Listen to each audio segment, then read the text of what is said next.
You and I were talking earlier, and you were saying that you felt that the time was right for another false flag. Yeah, if you go back to the Project for a New American Century, they were making it very clear in there that the expansion of the US empire was going to take quite a long time, except if there was a false flag type of event. They actually said a new Pearl Harbor. Yeah. Now, you can see what's going on here is that these empires, these financial, economic, political, military empires, they love expanding. I mean, this is what they do. In fact, if you go back to medieval times, this is what they did. The summer was the time where the various empires around Europe, around the world, would go out on their horses and start warring and try and grab resources, territory, that sort of thing. And I think that's still the same today. We haven't come on much from that, I'm afraid. No. But this attempt to sort of push forward all the time is been taking place in particularly in Eastern Europe, with lots of Eastern European countries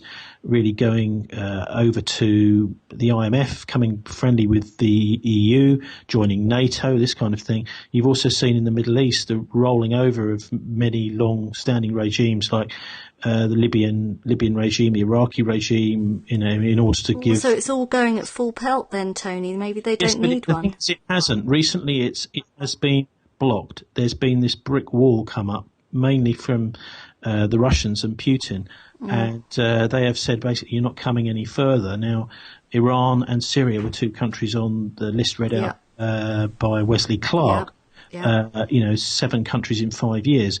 And those he's not got those 7 countries in 5 years, or the Pentagon hasn't, and so they've come to hit a brick wall. Now, this is the sort of point I think where we need to be a bit concerned. Syria, the Russians bringing air power into Syria has really said, well, no, you're not going to topple the regime. They've said enough's enough. We've had enough of this. Yeah, leave it at that. Yeah. So you've now got US special forces on the ground in Syria. Yeah. Which is totally illegal under international law. You're not allowed to, just invade a country without going through the UN, although that seems to be the way they do things nowadays.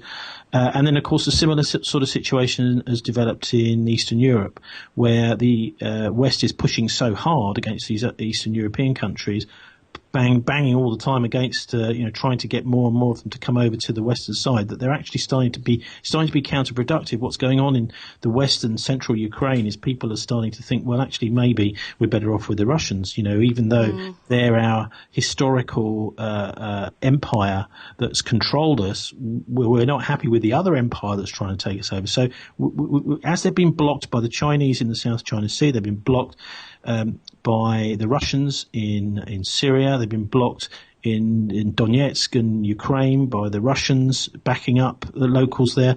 I think this is the sort of time where they're sort of starting to run out of military options. So if you had to put money on it, it's psychological psyop attack. Yeah, I think some sort of psychological attack on the West. And, of course, that's the thing, that the 7/7 attacks were really, I think, aimed at the British public and aimed at the Western public. So we have become partly the enemy. I mean, it's like, in the past, the IMF used to impoverish African countries with debt. Now the bankers are impoverishing us with the same techniques that we've developed in Africa.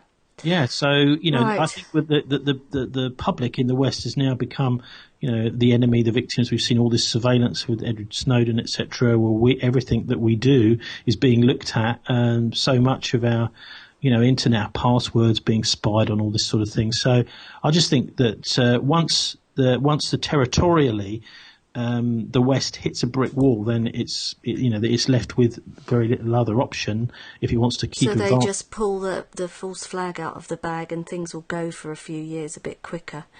Well, let's hope that's not the case. Yeah, it's just I just think that it's. We don't know where it will take place. I think is that there is a consolidation of the media going on as well, where there's less and less independent press around. What is being taken over. We're in the situation. So intuitively, you just think that it just feels right for another push. Yes, from their point of view. The privatisation of Channel 4, which is apparently going ahead now.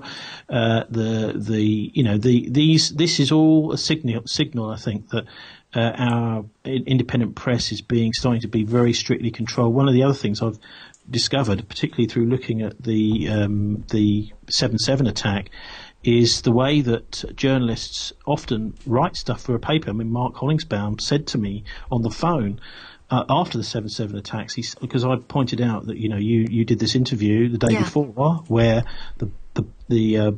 you say on the interview that the bombs were underneath the trains. Well, in the article that you co-wrote with somebody else that appeared in the paper the next day, you say it was suicide bombers in the trains. Yeah. How do you account for that?